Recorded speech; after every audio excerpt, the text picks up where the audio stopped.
You saw it once, a man crouched in the center of a crowded square, drinking from a broken bowl like a beast. No shame, no shirt, just eyes that glinted like rusted blades under the sun. People passed him with pity or fear or laughter, but something in you paused. Not because he was mad, but because he was free. You've tried to forget it. The image comes back when the world is too quiet. A dog barking at kings, a man howling at the moon, a face smeared with dust, smiling while the world kneels. You don't know why it haunts you. Maybe it's not him you remember. Maybe it's the leash you wear. There are men who stay loyal even when the world burns them alive, loyal to promises no one remembers. Women who forget their names, gods that never answer. They wait, they serve, they shrink, but not him, not the dog. He laughed because he knew. You don't belong in the palace. You belong in the gutter teeth, bared, unashamed, unowned. And now he's here again, not outside you, but inside. Barking, snarling, laughing. The leash is tightening. Can you feel it? You were taught to sit, to stay, to wag your tail when they smiled and to grow silent when they turned away. You were told that loyalty was noble, that obedience made you lovable, that devotion made you human. But every command you followed was a collar, slipped around your throat by hands that only fed you when you begged. You thought this was love. You called it loyalty. But loyalty is a leash, and the tighter it pulls, the more you mistake submission for virtue. You wait for her messages like a starving dog waits for scraps beneath the table. You justify her silences with hope.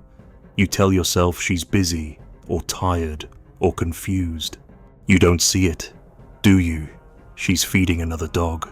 One with sharper teeth, one who doesn't kneel, one who bites her back. You think being the good man will keep her close, that your patience, your gentleness, your undying loyalty will be enough to hold her gaze. But she doesn't want a servant. She wants a beast, not one who obeys, but one who breaks cages, one who does not ask for her love, but makes her afraid to lose his contempt. They told you love was a contract, that if you offered enough tenderness, someone would stay. But you've learned it, haven't you? Tenderness does not bind the heart. Hunger does. Absence does. Mystery does. She doesn't dream of your comfort. She dreams of the one who disappeared, the one who howled instead of whispered, the one who didn't wait for her approval before walking away. You are still on your knees, loyal to a ghost. And she moved on. No ceremony, no guilt, no backward glance. Her nails still carry the scent of the man who didn't flinch. While you bleed quietly, she sleeps soundly. You suffer with grace. She forgets with ease. Why do you still wear the leash? You think it makes you moral good. It makes you invisible. She doesn't see your pain. She sees a doormat. A man so loyal, he forgot he had teeth. You post your heartbreak in secret. Cryptic lines, sad songs, quiet cries. You hope she sees it. She does. And she smiles, not with regret, but with satisfaction. Your suffering makes her feel powerful, and your silence makes it easier to leave you. You should have barked. You should have howled. You should have bit the hand that punished you for loving. But instead, you stayed. You played dead. And in doing so, you became less than a dog, a ghost in your own life. You want to be remembered as the one who stayed loyal to the end. But what good is loyalty to someone who already left? What honor is there in loving someone who feeds other mouths while you starve in silence? You were born wild, you forgot. They trained you with praise and punishment until you mistook the leash for comfort and the cage for safety. You learned to love your master more than your freedom, but the master was never God. The master was weakness in a prettier face. Break the leash, not with words, with silence, with distance, with the smirk of a man who remembers he was never supposed to crawl. Let her see you walk not back to her, but away into the filth, into the unknown, into the truth. They'll call you bitter, mad, cynical. Let them. The world hates the man who stops bowing. It calls him dangerous, unstable, laughable. But he laughs first because he sees what they deny. There is no throne, only a kennel with gold bars. Your softness is not kindness, it is fear in disguise. You fear losing her, not because she is holy, but because she became your god. And gods, once dead, leave men trembling. She was never a goddess.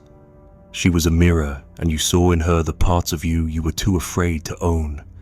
That wildness, that defiance, that cruelty you tried so hard to hide behind politeness. You longed for her because she did what you could not. She walked away. She chose power. She kissed the one who didn't ask, and you envied her for it, not the act, but the freedom. You didn't lose her. You gave her up the moment you chose to be the good man. You betrayed yourself at the altar of her comfort, and she rewarded your sacrifice with distance. Now look at you, ashamed to speak your rage, embarrassed by your desire, paralyzed by a wound you won't name. But the dog inside you remembers, the one before they trained you, before you were broken. He snarls now, doesn't he? Not at her, at you, for what you allowed. Rip the collar, not for revenge, not to be desired, but because no man is born to beg. The soil doesn't care if you're heartbroken. The stars don't bend for loyal fools. The truth is brutal, and that's why you must become brutal too. Diogenes didn't bark for pity. He barked to expose hypocrisy. He mocked kings. He mocked priests. He mocked lovers who wept over women who laughed as they left. He saw it all for what it was, a theater of chained men pretending to be free. Be the dog, not the pet. Bite when you are denied. Laugh when they shame you. Spit in the face of the one who forgot you. And when they ask why you changed, say nothing. Point to the leash in your hand and drop it. The world will say you've grown cold, that you don't feel anymore, that you've lost your heart. Let them think it. They mistook your collapse for kindness, your loyalty for love, your silence for wisdom. But now you know there is no wisdom in waiting for someone who rejoices in your pain. Leave the leash at her door, let her see it. Let her remember the man who crawled, and then vanish. You are not cruel. You are no longer obedient, and that, to them, is unforgivable. You keep searching for beauty in places that smell like rot. You call it romance, but it's addiction. You dress it up with flowers and promises and curated grief. But underneath it all, you're still licking the same wound, hoping this time it'll taste like healing. You don't want love. You want someone to sanctify your suffering, to say your loyalty meant something, that your pain was holy, that your obedience deserved reward.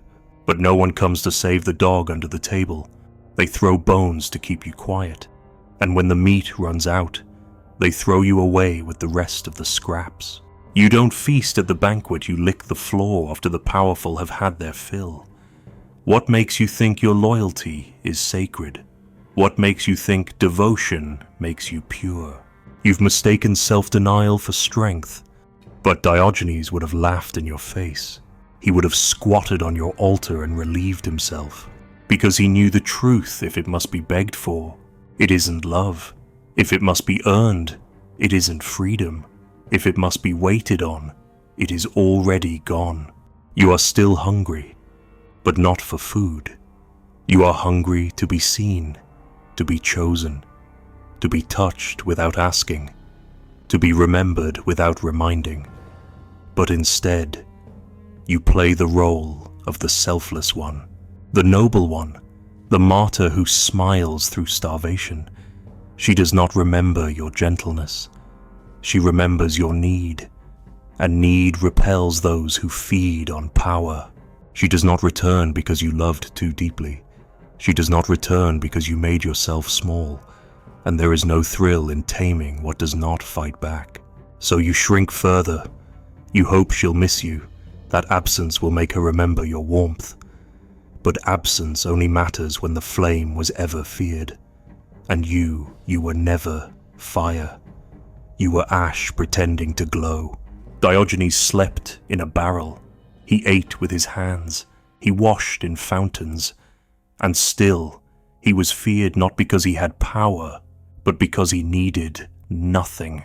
He mocked the kings because he knew they were starving in golden robes.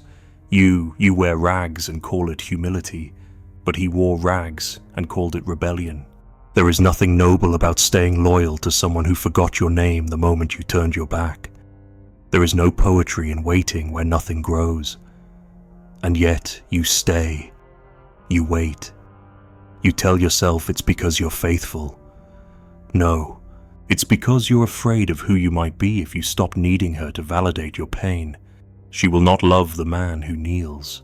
She will worship the one who laughs as he walks away. The one who dines on filth with pride. The one who drinks from dirty hands and does not care who watches.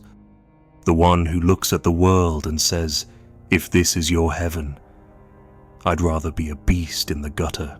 You are still holding on to an illusion that one day the banquet will open to you, that if you stay loyal long enough, they'll make room at the table. But loyalty has never been currency. Power is. Silence is. Disdain is. When you stop asking, they start wondering. When you stop chasing, they turn around. Not because they love you, but because your absence creates a silence too loud to ignore. You think you're being noble when you suffer in silence, but you're not Diogenes. You're not mocking the world by feasting on trash. You're still waiting for someone to lift you from it. You eat from the trash heap with shame.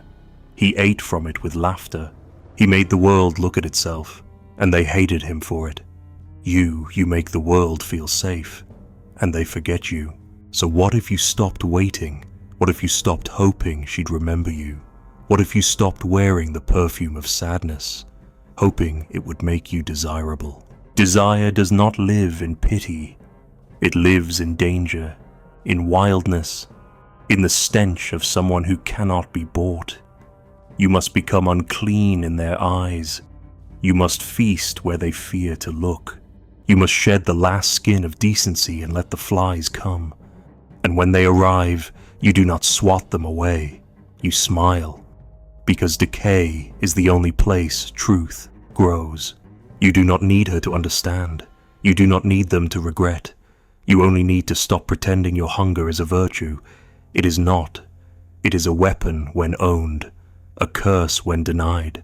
There is a part of you that knows this, that has always known this. The part that dreams of walking away in silence. The part that smiles at the idea of her seeing you not begging, not broken, not waiting, but laughing. Filthy, alive, free. You are not meant to be a saint. You are meant to be a mutt. Wandering, unloved, dangerous. She will not come back to you when you cry. She will return if ever when your eyes carry that glint of untouchable madness. The kind that says I would rather die starving in the street than serve a woman who does not kneel for me in return. You cannot win her back with loyalty, only with loss. When she realizes she no longer owns your ache, she may crawl or she may vanish. Either way, you will be free. The man who feasts beneath the trash heap has no rivals. He cannot be blackmailed. He cannot be tempted. He has nothing left to lose. And so, he is the most dangerous thing in the world, a man who no longer fears rejection. Let her worship the ones who play pretend. Let her love the ones who flatter her until their mask slips. Let her tire of kings and conquerors.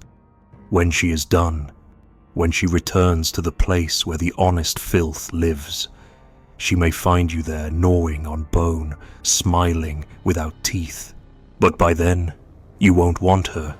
You'll laugh instead. Because you will remember what they forget, that the banquet was never real. That the ones who look clean are the most rotten inside. That the palace is built on the bones of men like you. And that Diogenes, sleeping in his barrel, had more peace than any of them. You carry a lamp, not for light, but for mockery.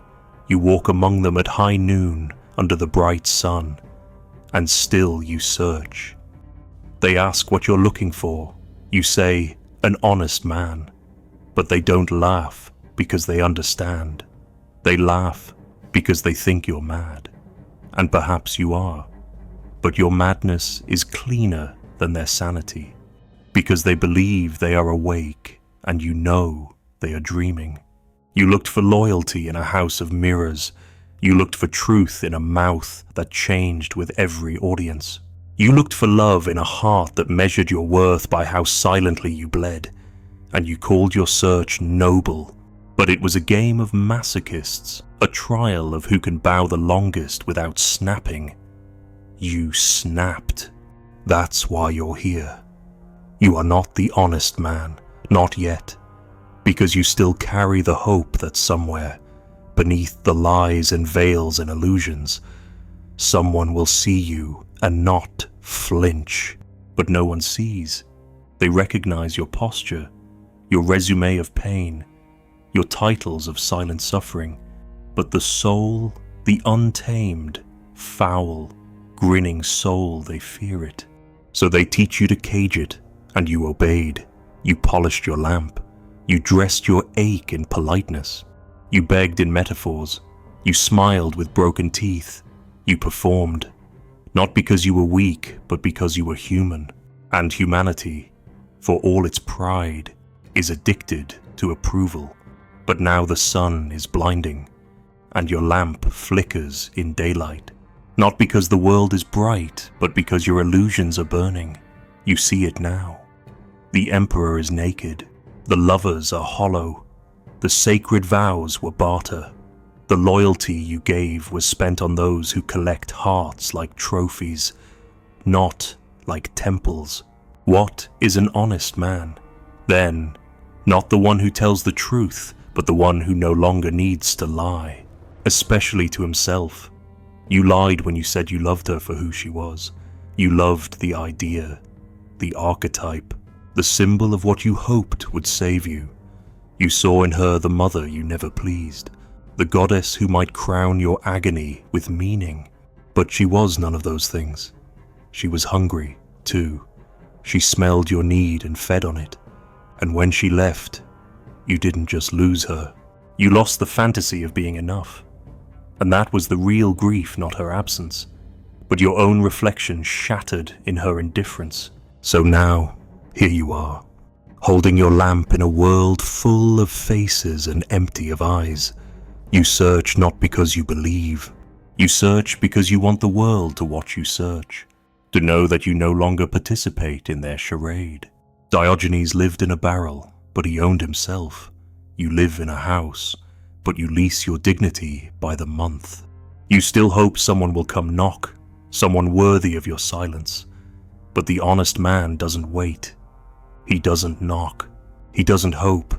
He strips, not just his clothes, his masks, his gentleness, his usefulness. You want peace, but you fear boredom. You want love, but you can't stand solitude. You want meaning, but you crave applause.